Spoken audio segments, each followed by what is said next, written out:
The following material is owned by the respective rights holders. In this episode's case, the rights are held by Toei. Hey, please support the official release in any means necessary if possible. Hello once again, welcome to another Toku rambling. Probably one on the shorter side today. Today we are covering both of Fourze's movies. Not superhero Tyson since we already covered it in the Go Buster video, so you can check that down there. So, first up is Movie War Megamax, which is... These are... Movies are always kind of hard to explain. It's good. It was probably the best movie award when it came out after the 2010 and the core. I think one of the things that kind of helps this feel a bit better than its predecessor is a better connection between the two plots. So, Foundation X, which was initially shown off in Kamen Rider Double, and just kind of disappeared after he's moving in on a bunch of meteorites that have fallen to Earth. One caused a time portal to open up and an evil Kamen Rider to come through from about 40 years in the future to attack. So a returning AG and A somehow still alive now stand against this new rider. Meanwhile, Amagawa High School is hosting their school festival. As Gentaro falls. Well, a girl who falls from the sky, who seemingly comes from Subaroshi High School, named Narishiko Masa. Naoki, who becomes the target of both Foundation X, but a group Infinite Zone. Alright, so, again, I feel like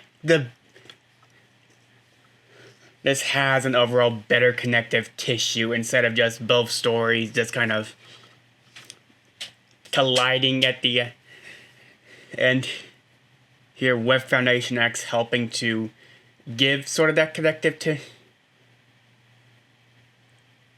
issue, but I would say that definitely the stories are a lot better than what has been offered previously. I do think the O's portion is really solid. Just again seeing this entire cast again is nice. AG especially. He always listens to him, and of course his interactions with Ankh.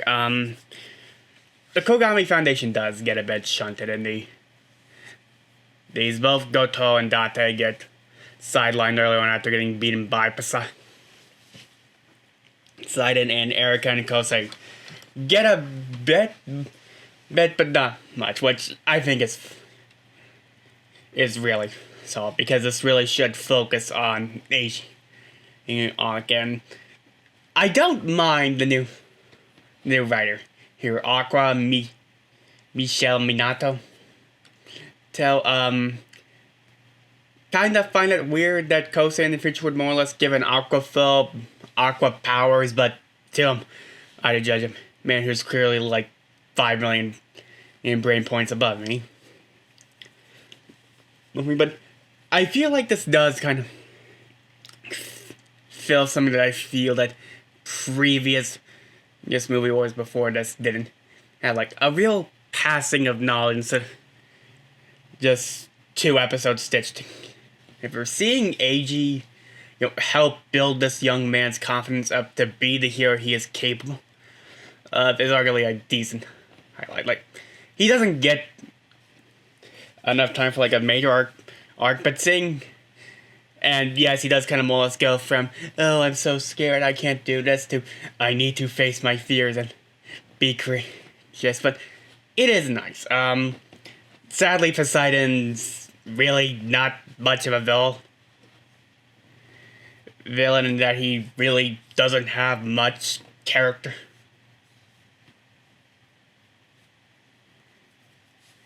Characterization outside of being like a blood knight, a hungry meanie. Yeah, he exists, but again, the strength of this portion really just comes down to the fact that I feel that Asian Ank's interactions are still some of the best chemistry this series has ever put the film, and its ending does give hope of a future where they'll reunite, kind of making Core Metal of Resurrection even worse in my opinion.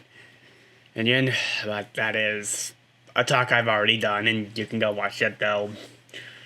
It's probably almost a bit more outdated with my feelings of it changing from being really disappointed to just annoyed with it.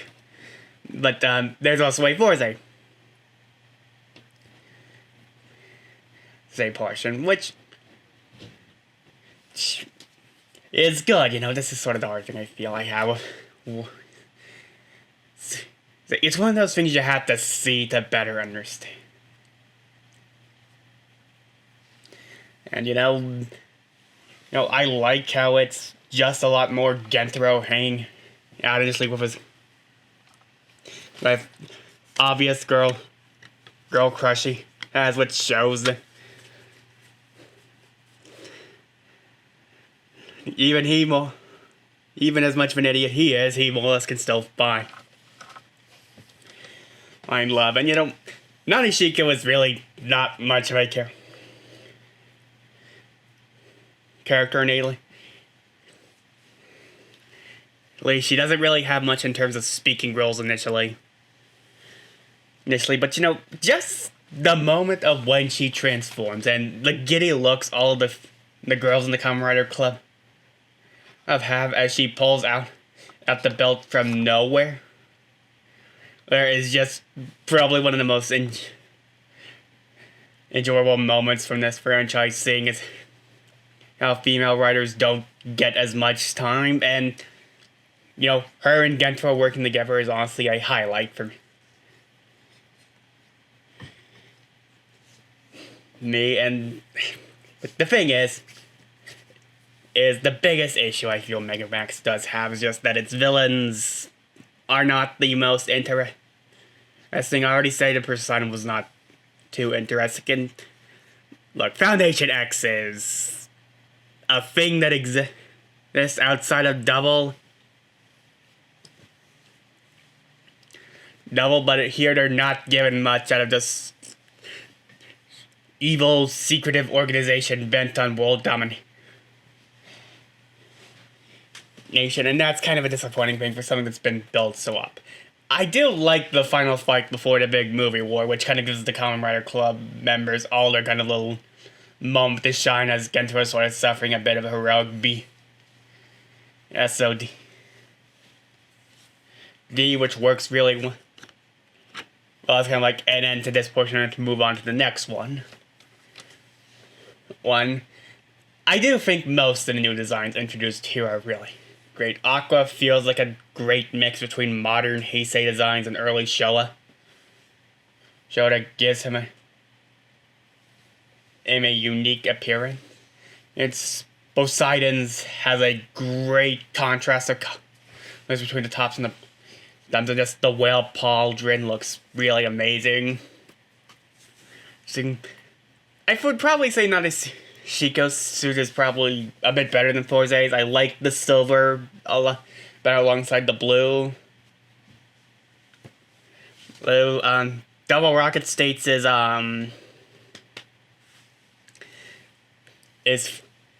fine. Orange is a rare color.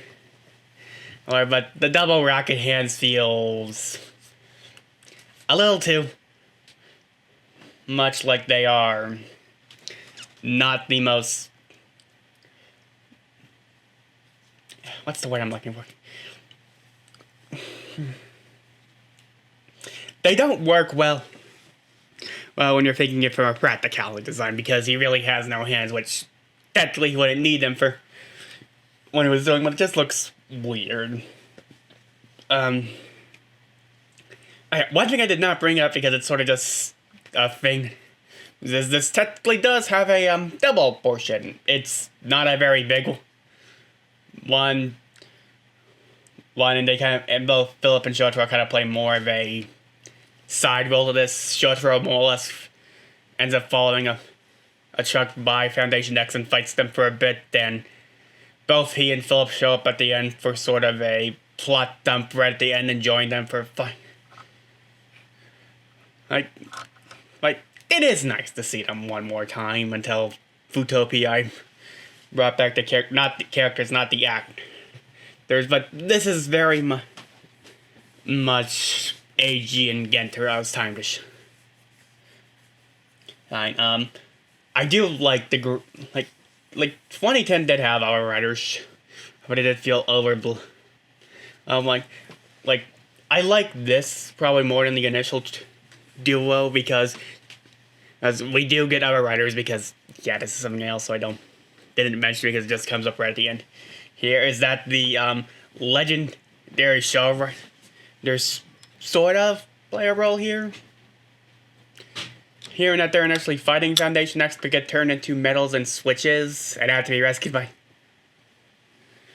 Gentaro and AG at the end to help fight. But it's nice to see like older suits get like some newer wire work done, which really wasn't much in Let's Go. But I'm kind of rambling here. Movie War Mega Max I think is fine. I'd say Full Throttle I feel is still the better Movie War in my opinion.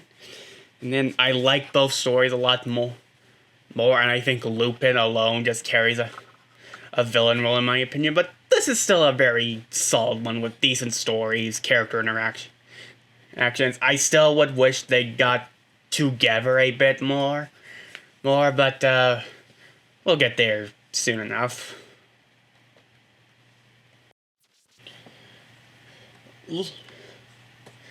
The summer movie is good.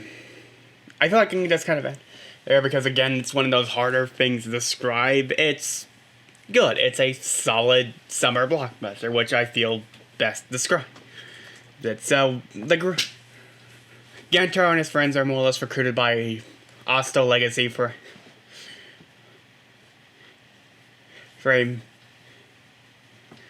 mission to stop the Space Iron Man, an obvious Toku not if you more or less were a fan of show stuff, but I won't bring it up here. Who intend to use a satellite weapon called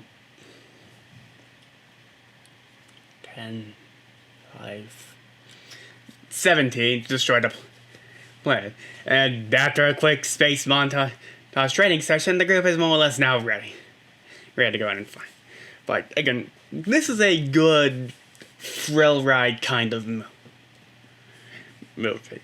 It immediately sets up the main initial goal because spoilers is a twist villain. The Riku Sandro film, big show out there.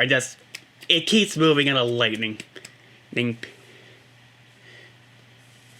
pace from the first action sequence. There are times where they more or less do take a little bit of time to explain some things, like with the obviously not evil CEO and his assistant that are totally not the evil people who are actually going to be facing off against the obviously evil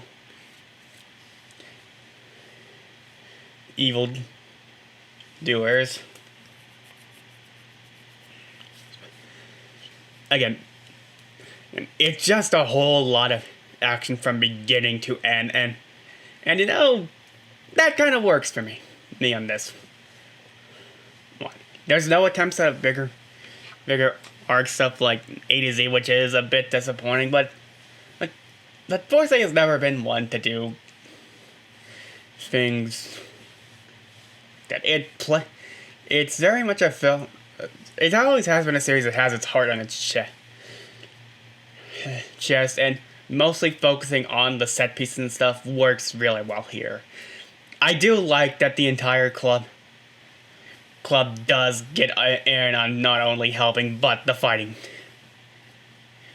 too, which is really solid. While yes, Gentaro and Ryusei do pick up much of the slack since they are the writers, it's really solid. The whole everyone at the school pressing the switch thing is also really a big highlight. Like, villains are still an issue with some of these films. We don't know much about the Space Iron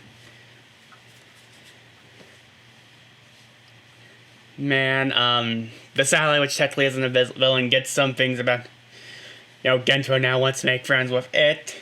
Even though Masio's like, you can't make friends with that, even though Gentro has made friends with space stuff beforehand.